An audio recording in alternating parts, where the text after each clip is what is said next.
पुण्यातल्या नसरापूरमध्ये अत्याचाराची घटना घडल्याचं समोर आलं। 3.5 वर्षांच्या चिमुकलीवर अत्याचार झाले।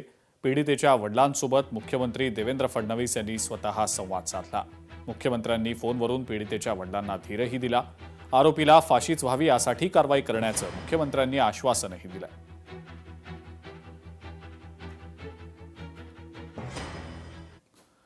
महिला आणि बालकल्याण मंत्री आदिती तटकरे यांनी सुद्धा नसरापूर अत्याचार प्रकरणाची गांभीर्यानं दखल घेतलेली असून ही घटना निंदनीय आणि वेदनादायक असल्याचं त्यांनी म्हटलंय।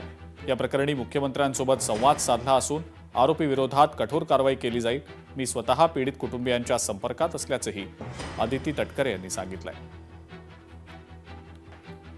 खऱ्या अर्थानं हा जो संबंध प्रकार घडलेला आहे, आम्ही तिथल्या पोलीस यंत्रणेला सुद्धा सूचना दिलेल्या आहेत की जो आरोपी आहे, जो नराधम आहे, एकतर त्याला कडक शासन होण्याच्या दृष्टिकोनातून, त्याला खऱ्या अर्थानं कडक शिक्षा होण्याच्या दृष्टिकोनातून जी काही त्या ठिकाणी पोलिसांच्या वतीने जी काही कारवाई असेल ती त्या ठिकाणी करण्यात यावी।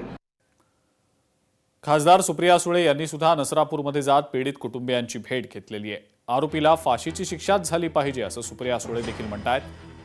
हा सगळा खटला फास्ट ट्रॅक कोर्टात चालवा अशी मागणी सुद्धा त्यांनी केलेली आहे।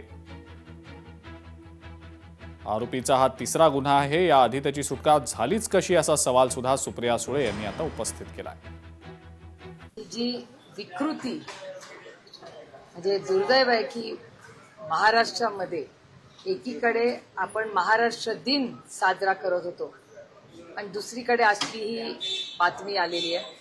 या नराधमाला फास्ट ट्रॅक कोर्टमधून तातडीने फाशी झाली पाहिजे ही आमची सगळ्यांचीच मागणी आहे। अतिशय गलिच्छ म्हणजे माणुसकीला लाजवणारी ही सगळी जी कृती आहे की हा या माणसाचा नराधमाचा तिसरा गुन्हा होता। मग जर तिसरा गुन्हा आहे तर पहिल्या गुन्ह्यामध्ये त्याला बेल कशी मिळाली? दुसऱ्या कृती गलिच्छ कृती केल्यावर बेल कशी मिळाली?